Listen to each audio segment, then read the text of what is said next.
नमस्कार, आप देख रहे हैं जी न्यूज। आपके साथ हूं मैं रूबिका लियाकत। ताल ठोके में आप सभी का बहुत बहुत स्वागत है।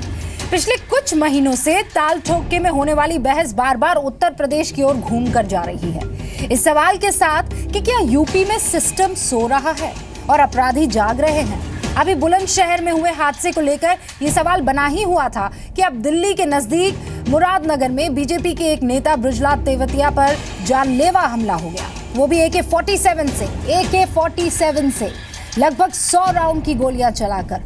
हमने कई बार आपको दिखाया है कि यूपी पुलिस के हथियार पुराने हैं, बेकार हैं, अपराधियों के पास AK-47 है। साल 2014 और 15 में ही यूपी में 9,882 लोगों की हत्या हो गई है और इसी दौर में 6 बड़े नेताओं की भी हत्या हो गई है। 6 बड़े नेताओं का जिक्र इसलिए क्योंकि ये वो लोग हैं जो पूरे लाव लश्कर के साथ चलते हैं, अपने पर्सनल सिक्योरिटी गार्ड्स के साथ चलते हैं। ये आंकड़े यूपी पुलिस के ही हैं। तो क्या यूपी में ना जनता सुरक्षित है ना नेता? आखिर क्यों समाजवादी सरकार पर ये आरोप लगते रहे हैं कि इस सरकार में गुंडों और माफियाओं का बोलबाला हो जाता है? क्या यही समाजवाद है? जब बड़ी बड़ी गाड़ियों और सिक्योरिटी गार्ड्स के साथ चलने वाले नेता सुरक्षित नहीं है तो आम जनता की भला क्या हैसियत? वो खुद को कैसे सुरक्षित माने? क्या इसी तस्वीर के साथ उत्तर प्रदेश को उत्तम प्रदेश बनाने का सपना देखा जा रहा है? ये सारे सवाल तीखे लहजे में पूछे जाएंगे, लेकिन उससे पहले ये रिपोर्ट आपके सामने है।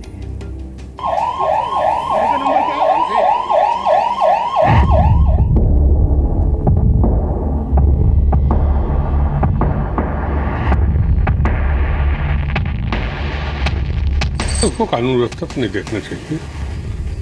आपस की दुश्मनी थी, दुश्मनी में लोगों ने बदला लिया। ये ऐसा नहीं, ऐसी घटना नहीं पहले होती थी, लेकिन उसके बाद भी घटना का हम लोगों को दुख है। एनसीआर के अंदर अगर AK-47 चल जाती है और पुलिस कुछ नहीं कर पाती है तो मेरा यह मत है कि उत्तर प्रदेश की पुलिस इस समय अपराधियों से डर करके, सरकार से डर करके, क्योंकि सरकार अगर कोई पुलिस का अधिकारी, पुलिस का जवान किसी अपराधी के खिलाफ कार्रवाई करता है तो सरकार तत्काल उसके खिलाफ कार्रवाई करती है, क्योंकि यह सरकार अपराधियों के साथ है। लॉ एंड ऑर्डर की प्रॉब्लम को उसे कंट्रोल करना ही है तो अल्टीमेटली स्टेट गवर्नमेंट की रिस्पॉन्सिबिलिटी होती है और स्टेट गवर्नमेंट को देखना चाहिए। उत्तर प्रदेश के मुख्यमंत्री को ये कहना चाहूंगी कि यदि उनसे ये सरकार नहीं संभल रही है, खासतौर से कानून व्यवस्था के मामले में, तो उनको अपने मुख्यमंत्री के पद से इस्तीफा दे देना चाहिए, तो ये उत्तर प्रदेश की जनता के लिए ज्यादा बेहतर होगा। भारतीय जनता पार्टी के नेता को AK-47 से भून डाला है। बड़े शर्म की बात है। अपराधी हैं, घूम रहे हैं, खुलेआम घूम रहे हैं, AK-47 लेके घूम रहे हैं। पुलिस के पास नहीं है सब जगह AK-47, लेकिन जो अपराधी हैं वो AK-47 लेके घूम रहे हैं। रोजाना कहीं ना कहीं पूरे प्रदेश के अंदर इस तरह की घटनाएं हो रही हैं।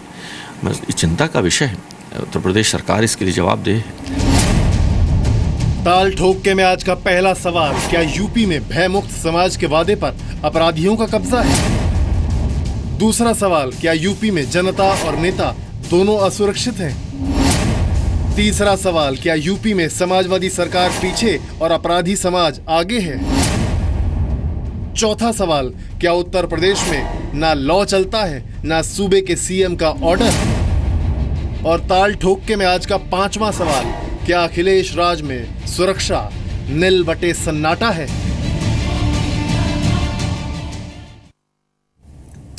और इस पूरे मसले पर बातचीत करने के लिए तमाम खास मेहमान हमारे साथ जुड़ गए हैं। आपका तारुफ उनसे करवा दूं मैं। नरेश अग्रवाल साहब का बयान अभी सुनवाऊंगी, लेकिन गौरव भाटिया हमारे साथ जुड़ गए हैं जो समाजवादी पार्टी के प्रवक्ता हैं।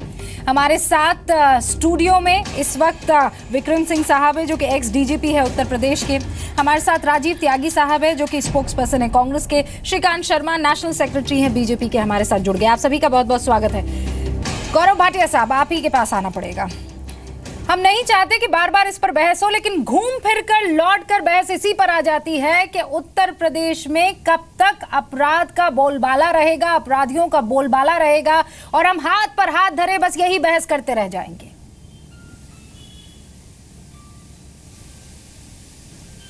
रूबिका जी, दो भाग में मैं जो है जवाब देना चाहूँगा।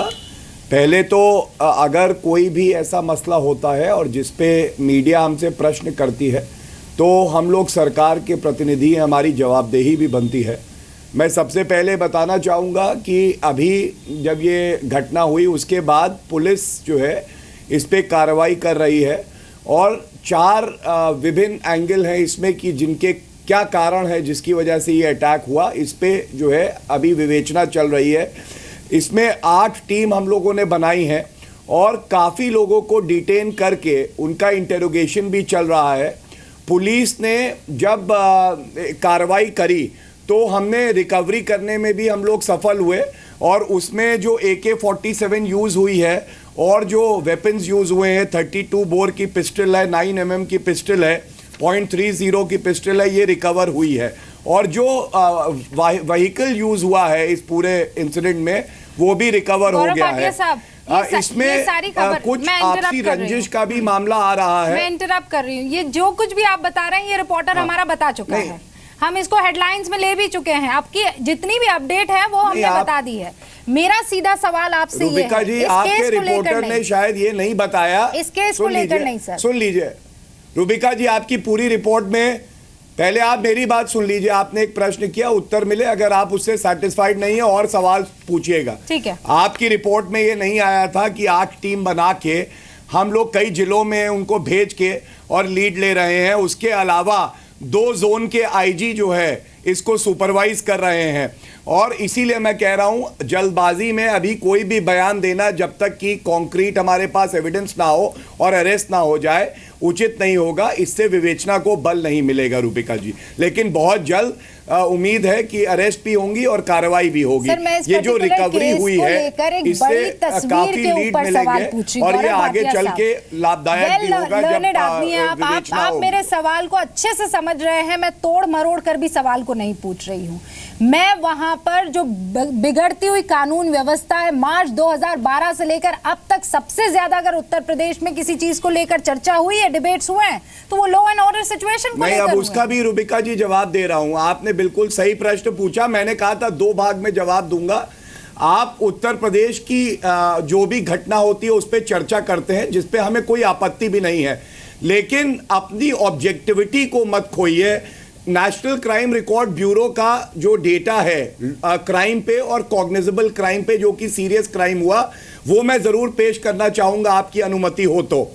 छत्तीसगढ़ में क्राइम रेट 229 है, गोवा में 281 है और गुजरात जैसे प्रदेश में 213 है, मध्य प्रदेश में 358 है, राजस्थान में 295 है और उत्तर प्रदेश में 113 है जनसंख्या के हिसाब से। आप देख सकती हैं, या तो ये 1/3 और आधा है बाकी प्रदेशों की तुलना में। तो बस इतनी जरूर आपसे गुजारिश करूंगा कि कम से कम ये मत कहिए कि उत्तर प्रदेश में क्राइम बढ़ रहा है। छत्तीसगढ़ में हुआ है ये मामला मध्य प्रदेश में हुआ है, ये मामला राजस्थान में हुआ है, कहां हुआ है जो मैं आज की तारीख में डिबेट करूं सर? मुझे ये बताइए।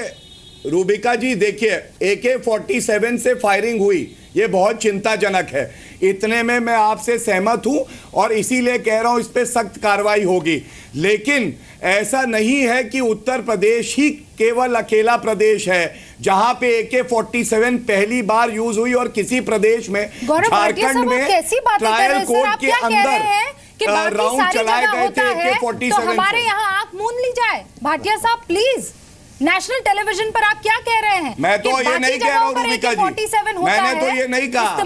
मैंने क्या कहा आप सुन लीजिए, आप पहले ध्यान से सुनिए जो बात मैं कह रहा हूं।